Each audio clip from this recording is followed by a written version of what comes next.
Madame, Monsieur, bonjour. Je vous souhaite la bienvenue dans cette nouvelle émission que nous vous proposons. Cette semaine, nous étudions finalement la fin de cette merveilleuse balade dans le livre d'Ésaïe. Nous serons focalisés précisément sur le chapitre 65 et 66. Pour échanger sur cette étude, nous accueillons aujourd'hui Erwin Kestner. Il est pasteur, il est également théologien. Bonjour Erwin. Bonjour. Voilà, je suis très content de te recevoir pour cet échange et pour jeter les bases finalement de notre étude aujourd'hui. Erwin est pasteur donc des églises de Bagnolet, de Créteil et du groupe de Lemay-sur-Seine. C'est bien ça? Oui. Parfait. Toute l'équipe et moi, nous vous remercions de nous suivre et nous aimerions vous inviter à vous abonner, en tout cas pour ceux qui ne l'ont pas fait. Renaissance de la planète Terre, vue par Ésaïe, doux rêve ou promesse de Dieu? Nous en parlons tout de suite.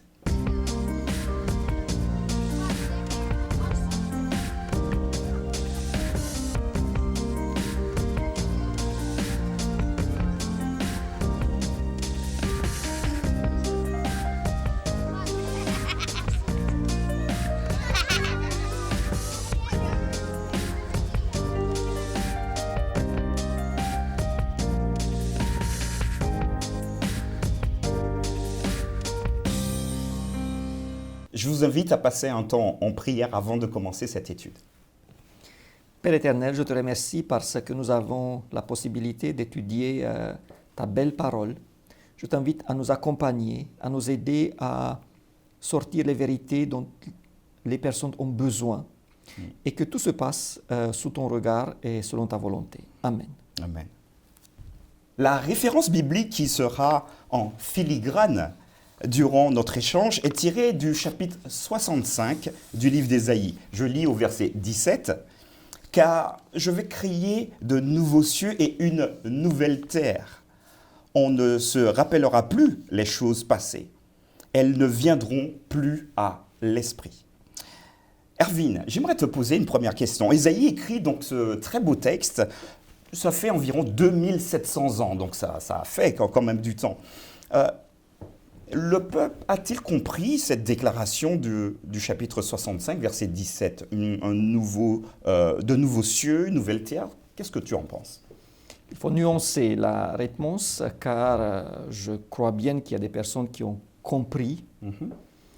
Je crois qu'il y a des personnes qui ont vu que cette prophétie, qui d'ailleurs est une prophétie à double... qui s'applique doublement.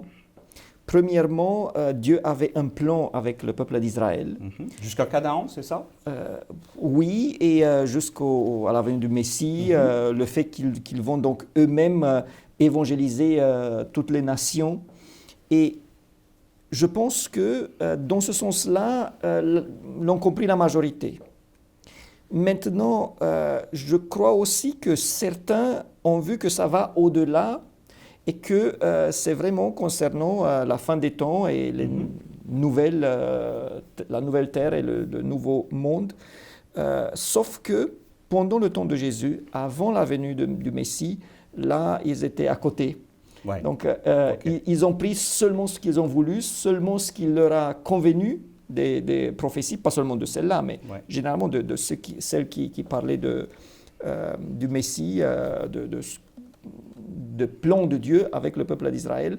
Et donc, c'est là où ça comptait le plus qu'ils étaient à côté, qu'ils ont raté. Par contre, il y a dans ce texte un nouveau ciel et une nouvelle terre. Ça m'interpelle quand même. Si nous aurons bientôt donc deux nouveaux cieux et une nouvelle terre, à quoi bon aujourd'hui prendre soin de la nature? À quoi bon ne pas balancer du plastique? De toutes les manières, Dieu viendra pour anéantir tout ça, puis nous donner une belle planète toute neuve.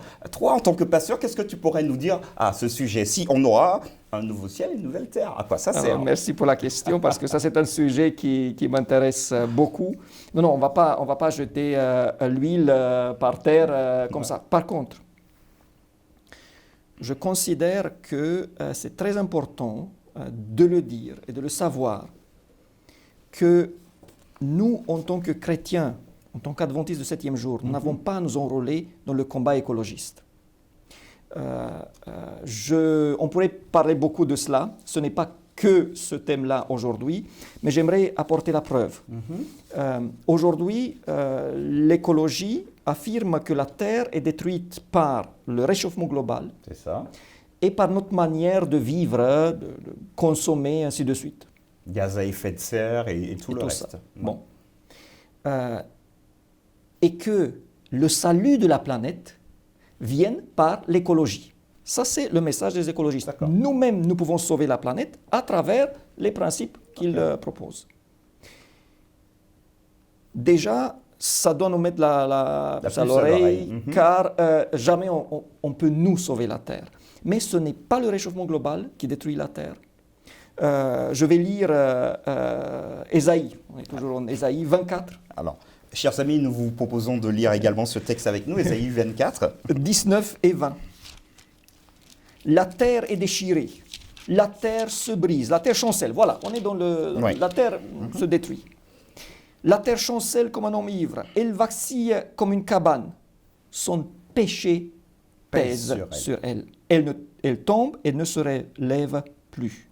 Et quelques versets plus tard, Ésaïe 24, 4 et 5, le pays est triste, épuisé, les habitants sont abattus, languissants, les chefs du peuple sont sans force, le pays était profané par ses habitants car ils transgressaient les lois, violaient les ordonnances, ils rompaient l'alliance éternelle.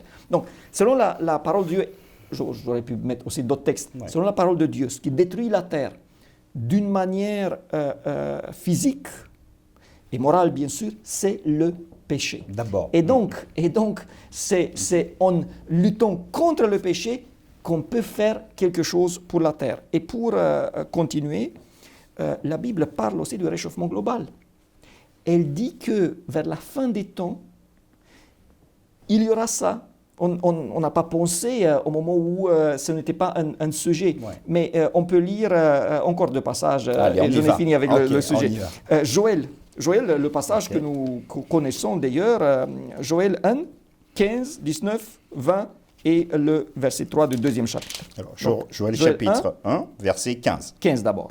À quel jour? Car le jour de l'Éternel est proche, ils viennent comme un ravage de Tout-Puissant. On est dans le contexte de la fin. D'accord. Voilà, aujourd'hui. 19 et 20. C'est vers toi que je crie, ô Éternel, car le feu a dévoré les plaines du désert, et la flamme a brûlé tous les arbres des champs. Les bêtes des champs crient aussi vers toi, car les torrents sont à sec, et le feu a dévoré les plaines du désert.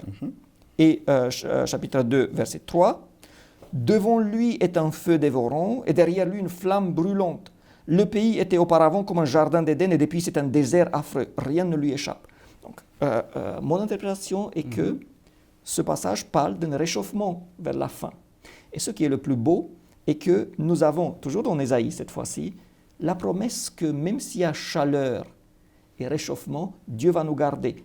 Il va nous donner pas seulement de l'eau et du pain, mais aussi nous garder d'une chaleur excessive. Ésaïe 49, le verset 10.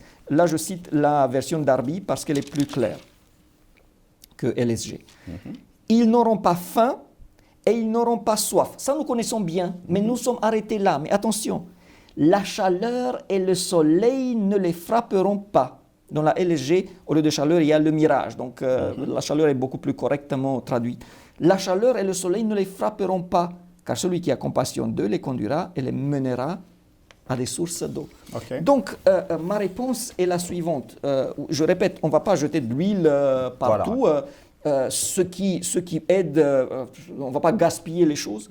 Par contre, on ne peut pas s'enrôler dans le combat écologiste. Et j'en ai encore d'autres choses, mais ce n'est pas le cadre maintenant, pour voir qui est derrière ce mouvement pour sauver la planète, une planète qui serait vivante et toutes ces choses. Par contre, la Bible, elle est claire.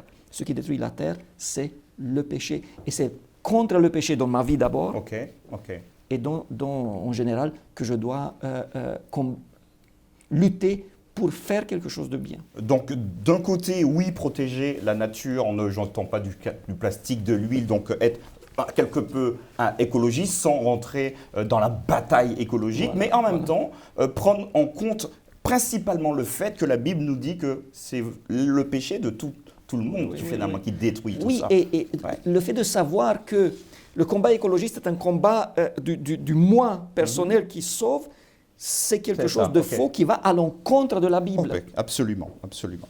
Très bien, merci beaucoup en tout cas pour cette petite fenêtre. Je te propose qu'on puisse continuer et nous allons voir deux versets, versets 18 et verset 19 du chapitre 65. Je vous invite à suivre avec nous également, donc Ésaïe 65, versets 18 et 19, et je vais lire ce texte. Réjouissez-vous plutôt et soyez à toujours dans l'allégresse, à cause de ce que je vais créer, car je vais créer Jérusalem pour l'allégresse, et son peuple pour la joie. Je ferai de Jérusalem mon allégresse et de mon peuple ma joie. On n'y entendra plus le bruit des pleurs et le bruit des cris. Alors, Jérusalem, petite question, est-ce qu'il s'agit de la Jérusalem actuelle qu'on connaît ici en Israël, ou est-ce qu'il y a une portée finalement symbolique derrière ce nom Jérusalem?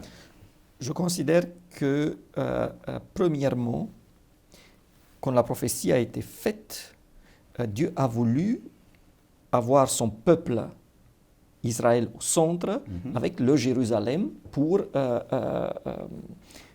arriver à évangéliser les peuples autour. Capitale de l'évangélisation alors. Donc le Jérusalem physique, Ouais. tout d'abord. Ensuite, quand le peuple a failli, quand il a été rejeté en tant que peuple élu, je considère que la prophétie, comme le peuple d'Israël, n'est plus le peuple physique. Ouais, ok. De même, la Jérusalem dont on parle ici, c'est plutôt maintenant la nouvelle Jérusalem, celle que Dieu va mettre en place. D'accord. Donc il y a une portée pour Ésaïe, donc du Jérusalem réel, géographique. Hein. Là, on est en Israël. Mais maintenant, puisqu'on est dans une perspective spirituelle, donc finalement, les Israélites, le peuple de Dieu, c'est tous les croyants. Donc c'est plutôt une portée spirituelle dans ce sens-là. C'est là un peu la difficulté aussi de bien interpréter ces prophéties-là, parce que nous avons des passages qui semblent se concentrer que sur quelque chose qui est sur cette terre-là. On parle du pécheur âgé de 100 ans qui sera maudit. C'est intéressant, le verset 20. C'est 65-20. C'est intéressant parce que déjà, il s'agit d'un pécheur. donc c'est un problème. Mais ce qui paraît est que, parce qu'il dit ceux qui mourront à 100 ans, il paraît que si le peuple d'Israël avait accompli son dessein, une partie du ciel aurait commencé déjà ici, avec une vie longue, avec une grande partie des personnes qui seraient converties. Imaginons maintenant, parce que il y avait les chrétiens, les premiers chrétiens qui ont évangélisé le monde. Ouais, c'est ça. Imaginons maintenant qu'un peuple entier converti aurait fait ça. Donc ça aurait pu être quelque chose de grandiose. Et donc, il est difficile parfois de voir qu'est-ce qu'il y a dans ce texte-là concerne maintenant que Israël et qui n'est plus applicable pour la fin des temps, et qu'est-ce qui a été depuis le début vu avec la fin, et qu'est-ce qui est transféré de première au deuxième. Voilà. Donc il y en a un aller-retour entre les deux, Tout c'est à ça. fait, Donc, tout à fait, donc tout la à lecture doit être suffisamment précise pour être pertinente. Voilà. Alors c'est vrai qu'on ne l'avait pas préparé, mais qu'est-ce que tu penses? Parce que dans notre église, principalement, on a une zone bleue aux États-Unis où il y a des centaines de personnes qui ont plus de 100 ans. Et là, les gens viennent faire des études sur cette communauté adventiste. Est-ce que tu penses que ça pourrait être un clin d'œil de Dieu pour vous dire, voilà, ce que j'aimerais faire pour vous? Bonne question. Je ne lirai pas ça à cette prophétie-là. Okay. Je considère que, suite aux études de santé, maintenant si tu as posé la question, suite aux études de santé que moi j'ai faites, que si un homme vivrait totalement dans la santé, si l'air pur et tout, je pense que sa vie, que l'espérance de vie augmenterait, c'est ça? Je pense que l'espérance de vie que Dieu nous a donnée, si tout va bien, serait de à peu près 120 ans. D'accord. Et je parle aussi du texte de la Bible avec Noé, qui dit 120 ans jusqu'au déluge, mais aussi le fait de raccourcir la vie de l'homme qui était de centaines à 120. Donc, je considère qu'aujourd'hui, si on vit moins de 120, c'est parce qu'il y a des choses extérieures négatives qui sont sur nous. Mais il y a des études qui disent, cette fois des études médicales, que ça pourrait aller jusque-là. Donc, je pense que là, tu as parlé des États-Unis, c'est plutôt ça. Les gens qui mettent en application les principes sanitaires, cette fois-ci, la réforme sanitaire de Dieu, et là, leur espérance de vie augmente. D'accord, merci en tout cas pour cet éclairage. Nous venons de parler donc de Jérusalem, mais dans une ville, on met quand même des habitants. Et j'aimerais t'interpeller sur un très très beau texte qui se trouve dans Jacques. Jacques chapitre 2, versets 9 à 10. Je vous invite également à suivre avec nous ce beau texte que vous connaissez probablement, Jacques 2, 9 à 10, que je vais lire. Vous, au contraire, vous êtes une race élue, un sacerdoce royal, une nation sainte, un peuple acquis, afin que vous annonciez les vertus de celui qui vous a appelé des ténèbres à son admirable lumière. Vous qui autrefois n'étiez pas un peuple et qui maintenant êtes le peuple de Dieu. Vous qui n'aviez pas obtenu miséricorde et qui maintenant avez obtenu miséricorde. Alors les chrétiens peuvent-ils franchement se retrouver dans cette description? Est-ce qu'un chrétien aujourd'hui peut dire « Moi, je ne suis pas comme tout le monde, je fais partie d'une race élue, un sacerdoce royal, etc. etc. » Et quand nous voyons les querelles, franchement, entre les croyants, entre obédience, querelle de clocher, où j'ai raison, t'as tort, moi je ne t'aime pas, moi je t'aime mieux, est-ce qu'aujourd'hui, ou comment pourrait-on prendre ce texte-là pour une réalisation actuelle, donc Jacques 2, 9, 10. Alors, je vais être plus spécifique. Là, on parle du peuple de Dieu. Je considère que le peuple de Dieu visible est l'Église adventiste du 7e jour, même s'il y a des personnes qui appartiennent à Dieu aussi à l'extérieur. Là, on est clair. Mais la question demeure, comment se fait-il, comment est-ce qu'on peut dire ça, alors que dans des églises adventistes, il y a des querelles, il y a des partis, voilà, ça existe partout. Oui, on est dans cette ambivalence en étant enfant de Dieu, peuple de Dieu, mais en étant en même temps dans un hôpital, en train d'avancer, en train d'apprendre. Et d'ailleurs, Jésus a dit que je suis venu pour les pécheurs, pour sauver les pécheurs, pas pour ceux qui n'ont pas besoin de salut. Nous sommes au moment où on appartient à Dieu et à son peuple. On est des prêtres parce que on a la responsabilité de transmettre l'évangile aux autres. C'est une honneur, mais c'est aussi une responsabilité qui vient avec. Ensuite, il est une chose quand les anges ont chanté pour les bergers à la naissance de Jésus. Oui. Ils ont dit « Paix aux hommes agréés par lui ». Paix aux hommes, parce que tu as parlé des querelles. Ça. Donc, paix aux hommes agréés par Dieu. Ça veut dire que on peut être dans le peuple de Dieu sans appartenir à Dieu. Justement, si je suis un élément de querelle, je peux être 10 fois membre dans une église qui appartient à Dieu, je ne lui appartiens pas. Donc, il faut s'interpeller de toute façon. Et ça montre clairement que la paix et être agréé par Dieu, ça vient ensemble. Ça ne veut pas dire qu'une fois, si nous avons un conflit ou quelque chose où nous ne sommes pas d'accord, ça ne veut pas dire qu'on est perdu. Mais là où nous deux, par exemple, deux pasteurs, nous commençons à avoir une guerre et on ne peut pas...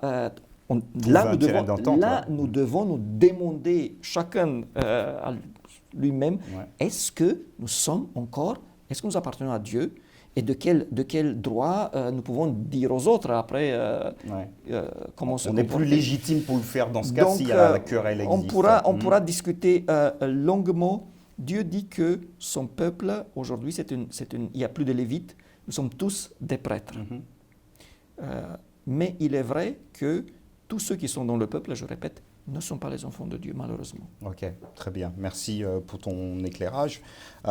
J'aimerais que nous puissions encore parler de deux versets. Et là, moi, je te propose de lire allez, les 3 derniers versets du livre d'Ésaïe. Vous pouvez suivre avec nous, chers amis, donc Ésaïe chapitre 66. Et voilà, pour jeter encore des bases, des perspectives pour votre étude de la semaine, je vous invite à lire à partir du verset 22 jusqu'au verset 24. Donc, lisez avec moi, c'est assez intéressant. Car, comme les nouveaux cieux et la nouvelle terre que je vais créer subsisteront devant moi, dit l'Éternel, ainsi subsisteront votre postérité et votre nom. À chaque nouvelle lune et à chaque sabbat, toute chair viendra se prosterner devant moi, dit l'Éternel. Et quand on sortira, on verra les cadavres des hommes qui se sont rebellés contre moi, car leur ver ne mourra point, et leur feu ne s'éteindra point, et ils seront pour toute chair un objet d'horreur. Alors, on arrive à la fin du livre d'Ésaïe. J'aurais préféré entendre « Ils vécurent heureux et eurent plein d'enfants ». Mais là, on a vraiment l'impression qu'Ésaïe met une jolie promesse et juste après, il nous dit que « Ok, ce sera parfait, mais vous allez voir des cadavres ». Moi, je n'ai pas envie d'être là-bas, dans ce magnifique pays, et puis voir des cadavres. Est-ce que tu peux peut-être m'éclairer à ce niveau-là ? Nous avons là à nouveau la vérité que la Bible annonce partout, qu'il y aura 2 catégories des personnes à la fin. Les uns qui vivront éternellement et les autres qui mourront. Le texte qui est le plus connu de la Bible, Jean 3,16. Car Dieu a tant aimé le monde. Pour que tout le monde soit sauvé, afin que... Quiconque croit en lui. Quiconque croit. Là, tu as à nouveau 2 catégories. Ceux qui croient sont sauvés, ceux qui choisissent de ne pas le faire seront perdus. Et d'ailleurs, les livres prophétiques le font encore plus, ils appuient encore plus dessus. Tu as des passages qui donnent un mirage extraordinaire, une vision extraordinaire sur ce qui va être, et ensuite des mots qui sont très durs envers le peuple, pour les sauver justement. Ouais. Mais là, on a les conséquences. Voilà. D'abord, il y a des nouveaux cieux et une nouvelle terre. Nous resterons là, et puis de l'autre côté, il y aura ceux qui ont perdu cela. Mais ici, c'est un avertissement. C'est de dire, écoutez, mieux vaut faire le bon choix. Alors ça m'interpelle puisque ça renvoie peut-être à Marc 16 qui va dire « Celui qui croira, il sera baptisé, donc croira encore quoi, il sera baptisé, sera sauvé, mais celui qui ne croira pas sera donc condamné. » Donc finalement, c'est une perspective pour nous, une invitation à croire, à accepter cette perspective de Dieu, parce que finalement, il y a le revers de la médaille, là, voilà. Donc deux clans. Il y a un mot là où je souhaiterais m'arrêter, qui dit « À chaque nouvelle lune et à chaque sabbat, toute chair viendra se prosterner devant moi, dit l'Éternel. » Et là, nous avons un des passages que nous pouvons, sauf si nous interprétons ça que pour le peuple d'Israël, mais là, ça va plus loin, ça c'est clair. On est d'accord. Mais là, nous avons un passage où nous pouvons démontrer avec la Bible que le sabbat n'était pas censé être que pour les Juifs, parce que ça va non seulement jusqu'à la fin du monde, mais ça dépasse. Mais ça va jusqu'au ciel. Et même si aujourd'hui, je ne peux pas comprendre exactement comment ça va se passer, parce que, voilà, c'est quelque chose de différent. Est-ce qu'on va avoir dans le ciel où le soleil n'existe plus, des jours de 7 jours et tout cela. Mais ce que je vois ici est que Dieu dit, dans l'éternité, on aura le sabbat. Et mon interprétation à moi est la suivante. Je considère que nous, en tant qu'humains sur cette planète qui a tant vécu, nous serons des exemples pour tous les mondes qui existent jusqu'à la fin. Il n'y a pas de fin. Pour toujours. Voilà. C'est le réflexe, ça, hein, jusqu'à la fin, non. Et donc, il y aura des choses où nous serons spéciaux, que d'autres n'auront pas. Les 144 000, on dit, qui vont accompagner le Christ. Je pense qu'il y aura aussi ça. Nous, parce qu'on a vécu le sabbat en temps de péché et tout ça, nous allons avoir un sabbat qui d'ailleurs a été conçu avant la tombée de péché. On est d'accord, depuis la création d'ailleurs. Hein. Et donc, nous allons vivre éternellement, ça c'est mon interprétation à moi, on va voir quand on sera au ciel si ça correspond. Nous allons vivre des sabbats pour justement aussi nous rappeler de tout ce que Dieu a fait pour nous. Et donc, dans ce cadre-là, comment est-ce qu'on peut dire qu'il y a un autre jour alors que clairement Dieu parle du sabbat? Donc, quand on va arriver là, des gens, mais moi, j'aimerais que ce soit le dimanche au ciel. C'est quand même... Ok. Voilà. Dernière question, Erwin. Si tu pouvais t'adresser à tous les croyants, ceux qui nous regardent, mais plus largement à tous les croyants du monde, quel serait ton message pour eux après l'étude de ce très beau livre d'Ésaïe, 66 chapitres? Est-ce que tu aurais un message particulier? D'ailleurs, c'est un des livres qui me plaisent le plus de la Bible. Au début, quand j'ai commencé à lire la Bible, les livres prophétiques, c'était les plus compliqués. Mais aujourd'hui, alors, le message que moi je trouve le plus beau, est en partant d'un des sujets principaux, le serviteur de Dieu. Le serviteur de Dieu qui a plusieurs explications. Le Messie, d'abord, ensuite Cyrus. Mais je m'arrête sur l'explication qui parle de serviteur de Dieu comme du peuple d'Israël. Et je dis oui, il y a des passages où il s'agit clairement de Jésus. Mais même la Bible le clarifie dans le Nouveau Testament. Je prends par exemple Ésaïe 61. L'Esprit du Seigneur, l'Éternel est sur moi, car l'Éternel m'a oint de porter des bonnes nouvelles aux malheureux. C'est Jésus. Par contre, moi je dis, ce n'est pas seulement Jésus, c'est aussi le peuple d'Israël qui doit faire ça. C'est aussi le peuple d'Israël qui aurait dû amener des bonnes nouvelles, qui a été oint d'une certaine manière. Et je vais plus loin. Presque tous les textes qui parlent de serviteurs de Dieu sont, d'après moi, applicables à l'Église adventiste du 7e jour, au peuple de Dieu d'aujourd'hui, à toi et à moi. Ça veut dire qu'on a un honneur extraordinaire, mais aussi une responsabilité qui va avec ça. Donc, l'Esprit du Seigneur est sur moi, car l'Éternel m'a oint, toi et moi, et pour porter des bonnes nouvelles aux malheureux. Il m'a envoyé pour guérir ceux qui ont le cœur brisé. Donc, maintenant, si je commence à lire et voir ce que Dieu attend de moi, c'est tellement beau et c'est aussi tellement compliqué pour proclamer aux captifs la liberté, aux prisonniers la délivrance pour être une lumière jusqu'au bout du monde.